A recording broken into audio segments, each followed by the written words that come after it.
We've all been strolling around believing complete nonsense about the prehistoric oceans. Honestly, the fact that smart people still fall for this stuff is almost as funny as the myths themselves. So let's rewind all the way back to evolution. Welcome to Beyond the Surface. Well, Darwin hit a snag. The fellow who figured out evolution ran into something that made absolutely no sense. Picture this. You're holding rocks from 540 million years ago, and poof! Complex life everywhere. Trilobites, bizarre shelled critters, things with eyes and claws. But dig a little deeper in time and nothing, just blank rock. Scientists slapped a dramatic name on it, Darwin's Dilemma.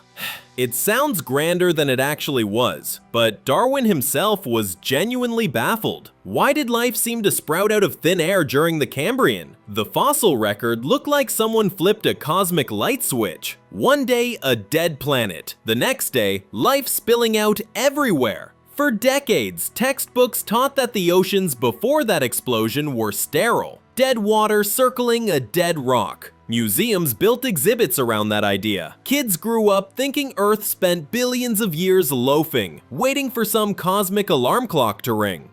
It made evolution look a little suspicious, and critics loved pointing at the gap. How do you go from zero to complex critters with working eyes? Darwin admitted this was probably the strongest objection to his theory. Still, scientists kept digging. They had to find something in those older rocks. Otherwise, they'd have to accept that complex life simply popped into existence, and that would delight creationists way too much. If you know paleontology, you know there's a full-on turf war between the two camps. The surprise? The Precambrian wasn't empty. We just couldn't see what was there. Bacteria had been partying for more than 3 billion years. The Ediacaran period, right before the Cambrian, was full of strange, soft-bodied organisms, things that don't resemble anything alive today. We miss them because they didn't wear armor. No shells, no hard parts. Declaring ancient oceans lifeless was just the beginning of bad scientific takes. Misconception 2. Because in 1843, a British fellow named Edward Forbes decided he could declare the deep ocean's fate without ever going there. Bold move. Forbes sampled some shallow water, saw fewer animals as he went deeper, and concluded that below 1,800 feet, nothing could survive. He dubbed it the Azoic Zone, fancy Latin for dead water. For 20 years, the scientific community accepted that the deep sea was an underwater cemetery. No life, just cold, crushing darkness. This wasn't merely wrong, it was spectacularly wrong. Forbes basically took a cup of bathwater, extrapolated to the Pacific, and pronounced it lifeless. But credentials do funny things. People believed him. His logic was airtight. If you ignore the evidence, pressure rises with depth. Light fades. Temperature drops. Obviously, nothing could handle that, right?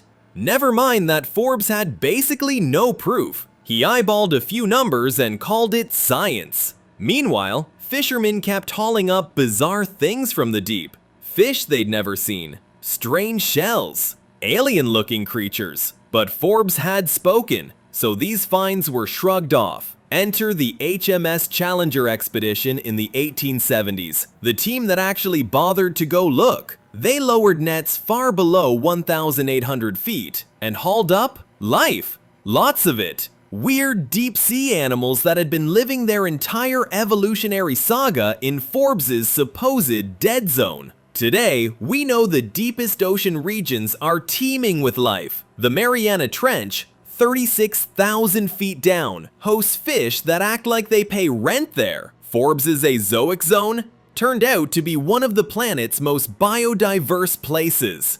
Misconception 3. Speaking of confidently wrong scientists, one bloke thought he'd discovered the literal source of all life. Thomas Huxley. In 1868, he examined some ocean floor mud and found a slimy goo that seemed to move. Under the microscope, it looked alive. pulsing, flowing, definitely more than dirt. Huxley was Darwin's most enthusiastic ally, so finding life's origin would be huge for evolution. He named it Bathybius haeckelii. I might be mangling the pronunciation, just roll with it. Bathy something. Basically, deep life. Textbooks started printing diagrams of this primordial slime blanketing the seafloor. Museums put it on display. Papers were published. Careers launched. For a few years, Bathybius was treated as settled science, the living ooze that supposedly birthed everything. Then, the Challenger expedition showed up again. The ship's chemist, John Buchanan, tested Huxley's samples. His verdict? It wasn't organic. It was calcium sulfate.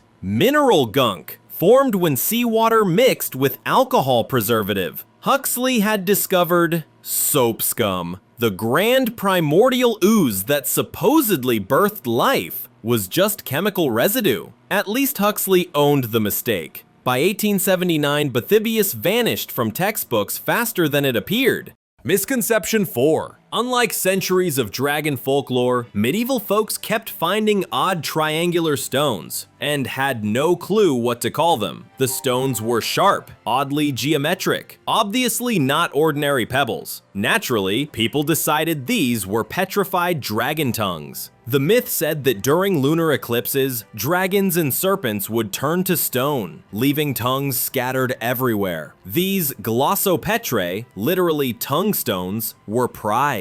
People wore them as jewelry, used them as poison detectors, and traded them for serious coin. Legend even handed some credit to St. Paul. Supposedly, he turned all snakes on Malta to stone, explaining why Malta's beaches were full of tungstones. For over 1,000 years, this dragon tongue theory seemed perfectly reasonable. Even scholars collected them. Then, Nicholas Steno changed everything in 1666. While dissecting a shark's head, he noticed the teeth looked exactly like those so-called dragon tongues. Same shape, same size. Dragon tongues? They were shark teeth, fossilized shark teeth. Medieval collectors had been wearing prehistoric fish parts as talismans, convinced they were magical dragon remains. Many of those tungstones even came from Megalodon, the giant shark everyone whispers about. So yes, medieval folks were essentially finding megalodon teeth and inventing an entire mythology. The dragon tongue industry collapsed once people realized they'd been worshipping fish teeth. This is my pet shark, and he says you have to like this video and subscribe to Beyond the Surface, or he'll summon a dragon on you. Right, buddy? Right.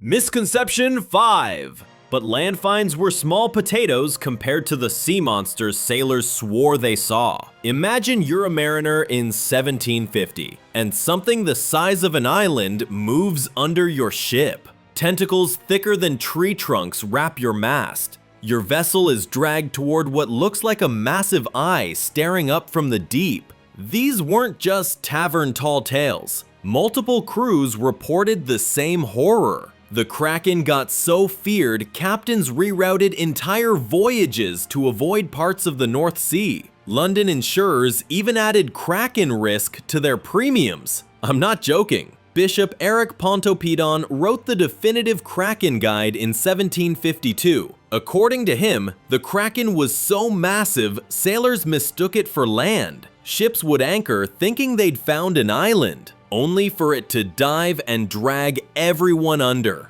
Tentacles could reach the tops of masts. When it surfaced to feed, whirlpools formed that swallowed fleets. Fishermen claimed the Kraken attracted so many fish that you could fill your nets for a week in minutes. Norwegian sailors swore they'd seen it breach. Even respectable naturalists wrote papers about an island-sized octopus ruling the waves. The twist? They were actually seeing something real. Giant squids do exist, up to about 40 feet long, with eyes the size of dinner plates and hooked tentacles that can rip flesh. But these squids live deep and avoid ships. They don't attack vessels or whip up whirlpools, and they're not island-sized. The real Kraken was impressive, just not the ship-eating nightmare of legend.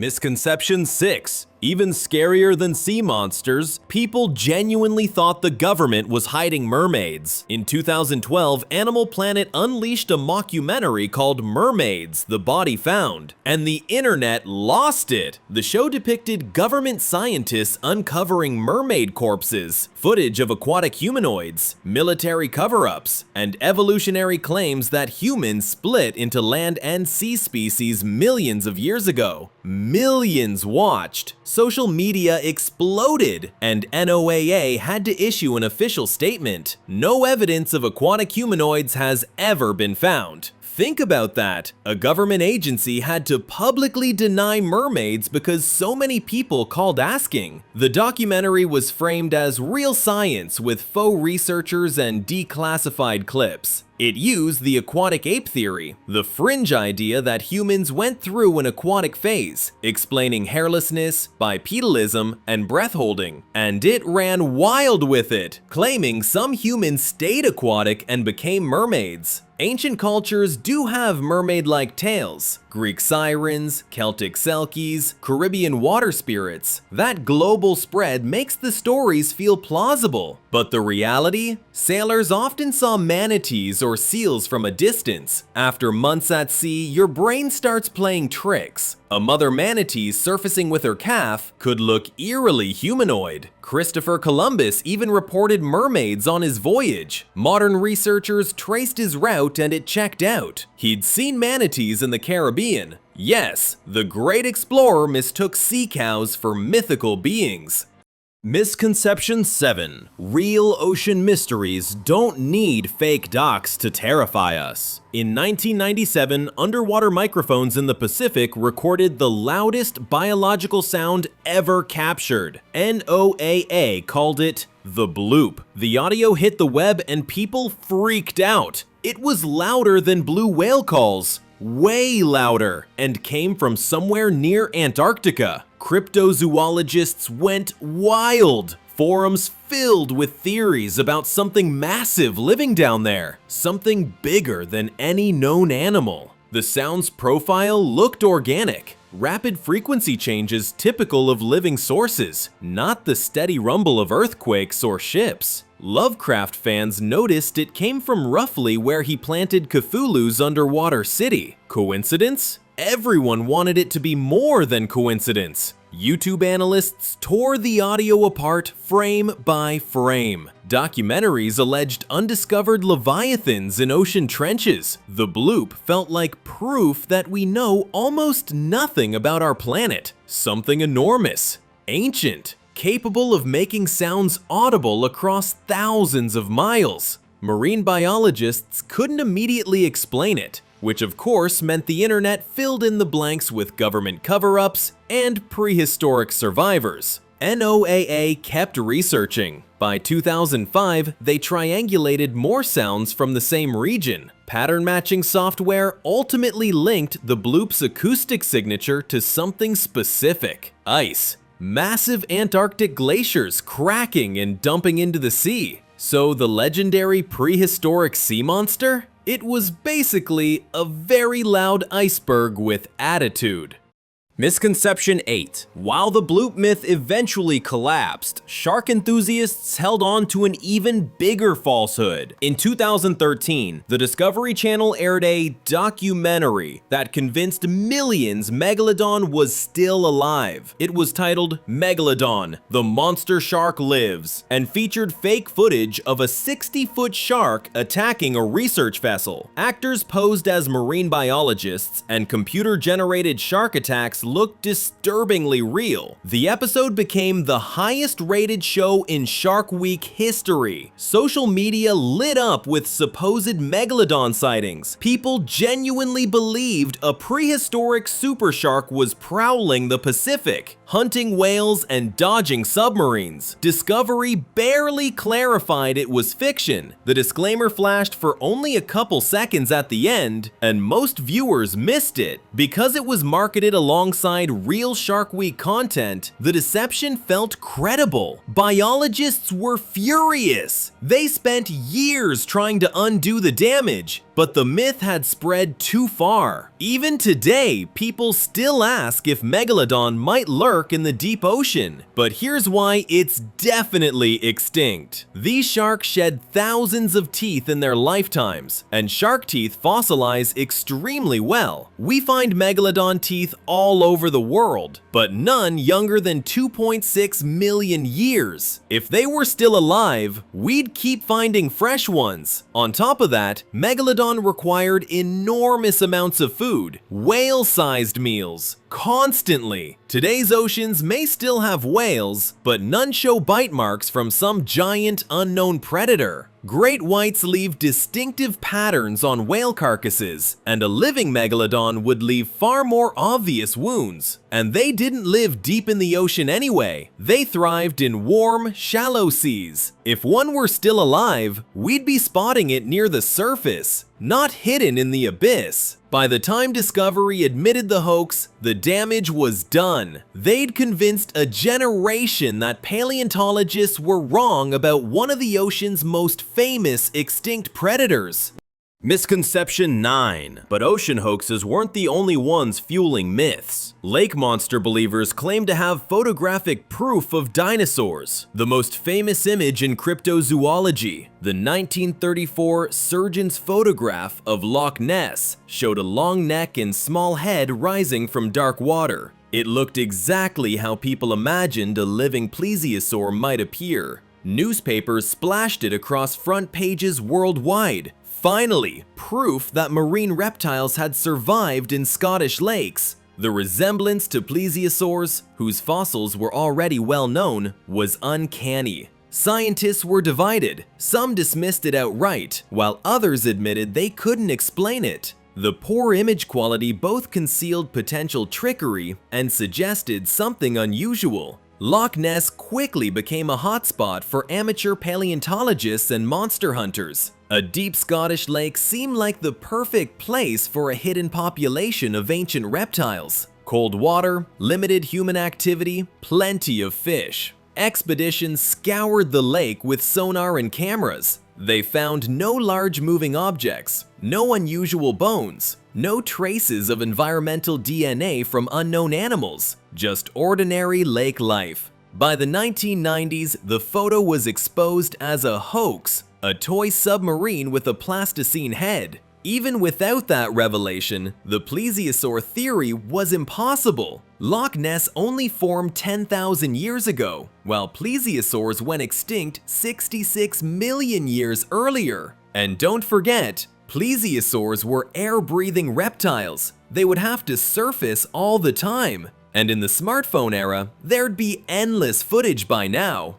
Misconception 10. But not all supposed evidence came from lakes. In 1977, a Japanese fishing vessel hauled up a massive rotting carcass off New Zealand. It had a long neck, small head, 4 flipper-like limbs, and no dorsal fin. It looked exactly like a dead plesiosaur. The crew measured it, 30 feet long, 4,000 pounds, and photographed it before discarding it due to the stench. Japanese newspapers hailed it as the discovery of the century, a living dinosaur. Scientists took tissue samples. Creationists celebrated, claiming it proved evolution wrong. For a while, it looked like paleontology textbooks might need rewriting. Then the lab results came back. DNA analysis revealed the monster was actually a decomposing basking shark. When large sharks rot, their jaws and gills fall apart first, leaving a skull that looks like a small head on a long neck. Fins degrade into stubby flippers, and the cartilage skeleton holds shape long after flesh is gone. Every sea monster carcass that's been properly tested turns out to be a whale or shark. The ocean is full of mysteries, but prehistoric reptiles aren't among them. Misconception 11. Of course, Hollywood couldn't resist making things worse. In Jurassic World, the Mosasaurus leaps out of a lagoon and swallows a full-grown great white shark in a single bite. The spectacle thrilled audiences, but it left millions thinking these reptiles were larger than blue whales. The film's Mosasaurus was shown at around 120 feet, double the size of the largest fossils ever found. The filmmakers admitted they exaggerated for drama, but most viewers never noticed. Suddenly, people assumed real mosasaurs were whale-sized ocean destroyers. YouTube filled with mosasaur versus shark debates. Kids flooded museums asking where the giant ones were. Educational websites had to post disclaimers. The Jurassic World Mosasaurus is not scientifically accurate, but by then, the damage was done. In reality, the biggest mosasaurs topped out at about 56 feet. Still massive, about the size of a humpback whale. They were apex predators of the late Cretaceous seas, hunting sharks, reptiles, and even other mosasaurs. But they weren't kaiju-like monsters leaping out of the water. Their dense bones kept them submerged, and they hunted by ambush, not by breaching. They also lived in the open ocean, not contained lagoons. Keeping one in captivity would have been impossible, just like great white sharks, which can't survive in aquariums. Real mosasaurs were already terrifying. 56-foot marine lizards with bone-crushing jaws and flippers instead of legs. No movie magic required.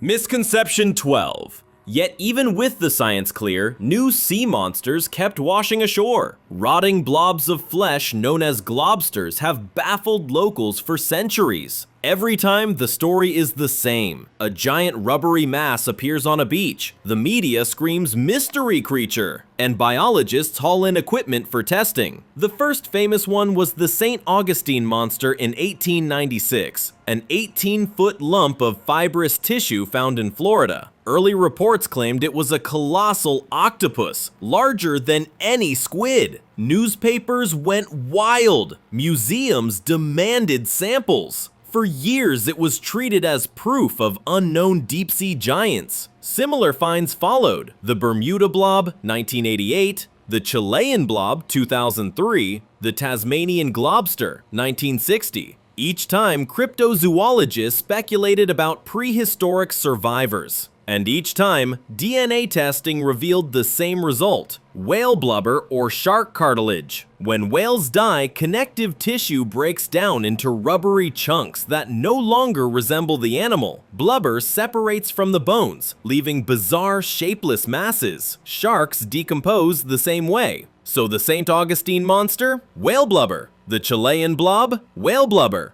Every mysterious beach carcass ends the same way: excitement, wild theories, scientific testing, and disappointment. And those are just some of the most absurd ocean myths still floating around. Honestly, I believed a few of them myself before researching this. What about you? Which ones had you convinced? I'll admit it, I thought Mosasaurus was way bigger than it actually was. Turns out it's not kaiju-sized, just baby big. You get the idea. Anyway, if you enjoyed this breakdown, don't forget to like and subscribe for more content on prehistory, dinosaurs, and the natural world.